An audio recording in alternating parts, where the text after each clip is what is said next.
আশিকে রাসূলেরা বেশি বেশি মুরাকাবা করে আমাদের আত্মার উন্নতি করতে হবে। আসলে তাসাউফ আত্মা তত্ত্ব মানুষের এই সমস্যাগুলো শিখিয়ে দেয়, মানুষ বানিয়ে দেয় পশুকে। আমরা যদি পশুর চরিত্রকে মানুষের চরিত্র করতে না পারি, আমাদের পরিত্রাণ হওয়ার কথা নয়।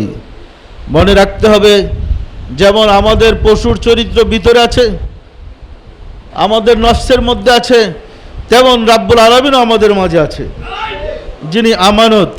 তো রাব্বুল আলামিনের আলো দ্বারা আমরা যদি পশুর চরিত্রকে আলোকিত করতে পারি, আমরাই হব সত্যিকার মানুষ, আমরাই হব মর্দ মোমেন।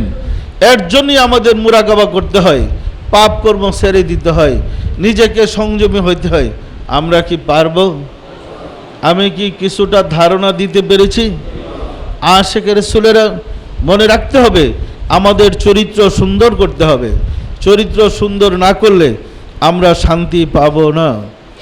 আর এই আমানত যদি আমরা সঠিকভাবে মূল্যায়ন করতে না পারি, রক্ষা করতে না পারি, মালিকের কাছে আমাদের কৈফিয়ত দিতে হবে। দিতে হবে না, হবে না। আসুন রাব্বুল আলামিনের সাহায্য চাই, তিনি যেন দয়া করে আমাদের জন্য ধর্মটা সহজ করে দেন, আমরা যেন মানুষ হইতে পারি, পরিত্রাণের ব্যবস্থা করতে পারি। আমিন।